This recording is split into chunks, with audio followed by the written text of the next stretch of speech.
बदनामी हो गई। लाखों आदमी मर गया, लेकिन ये रोते घूम रहे हैं कि इनकी बदनामी हो गई। लोग लाश बनकर गंगा में बहते रहे, इनका दर्द ये है कि इनकी बदनामी हो गई। श्मशानों में जगह नहीं थी, लोग गंगा किनारे दफन हो गए, तमाम घर उजड़ गए, बच्चे अनाथ हो गए, लेकिन ये परेशान केवल इसलिए थे कि इनकी बदनामी हो रही थी। ऑक्सीजन के लिए लोग लाइन लगाए खड़े थे, अस्पतालों में जगह नहीं थी, दवाओं की कालाबाजारी हो रही थी, श्मशान आग उगल रहे थे, लेकिन इनको लगता था कि कुछ भी हो जाए लेकिन बदनामी ना हो। इनका बस नहीं चला, वरना ये लोगों से कह देते कि भैया जरा प्राइवेट में मर लो, बाहर हमारी थोड़ी बदनामी हो रही है। भाई लोगों ने बदनामी बचाने के लिए श्मशानों पर नोटिस तक लगा दी थी। भले ये भगवान से न डरते हों, लेकिन बदनामी से खूब डरते हैं। ऐसा लगता था जैसे भारत में लोगों ने मर मर कर इनको जबरन बदनाम कर दिया हो। मीडिया मरे को भी जिंदा बताए तब इनको खुशी होती, जो सच दिखाए वो तो बदनाम गैंग का गुर्गा बता दिया जाता है। एक बात मैं बिल्कुल क्लियर कहती हूँ, सुनिए मिस्टर, जब आपकी सरकार नहीं थी तब भी हमारे महान भारत देश का नाम था, अब भी है और आगे भी रहेगा। लेकिन भारत की जितनी भद्द आपने पिटवाई है ना, उतनी किसी ने भी नहीं पिटवाई। जब भारत को वैक्सीन की जरूरत है तब वैक्सीन बनाने वाले पूना वाला डरकर लंदन भाग गए, कहा कि भारत में मुझे खतरा है, तब बदनामी नहीं हुई, या वो भी डंका बजाने के खाते में रखा जाए।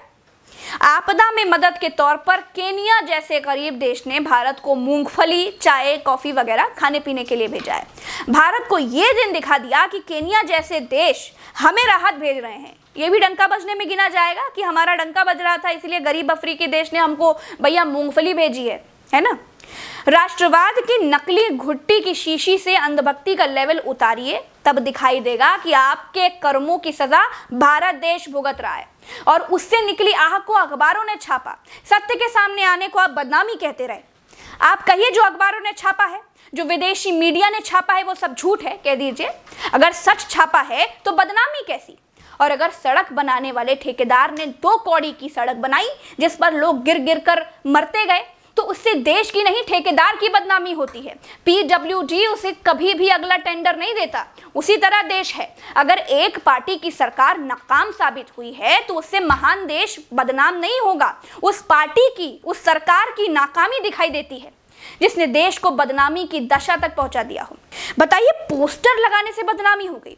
किसी ने लिखकर पूछ लिया कि भाई ये बताओ कि हमारे बच्चों की वैक्सीन विदेश क्यों भेज दिया, तो बदनामी हो गई। इन्हीं का नाम है, बाकी तो सब काना भाटा खाकर पैदा हुए थे, उनका कुछ है ही नहीं।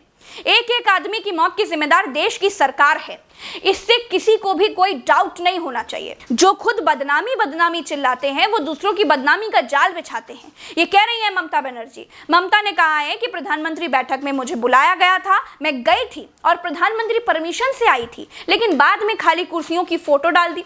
क्यों? क्योंकि बंगाल की और बंगाल की मुख्यमंत्री की बदनामी हो जाए। ममता बनर्जी का कहना है कि बंगाल के भले के लिए अगर प्रधानमंत्री के पैर भी छूने पड़े तो वो छू लेंगी, लेकिन प्रधानमंत्री बंगाल को और बंगाल के मुख्यमंत्री को बदनाम ना करें। If Prime Minister tell me you touch my feet, I will help Bengal. That also I am ready to do. But please don't humiliate me like this.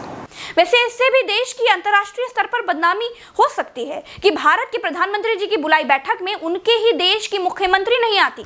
जैसे गुजरात का सीएम रहते हुए मोदी जी तब तक के प्रधानमंत्री मनमोहन सिंह की बैठक में नहीं जाया करते थे।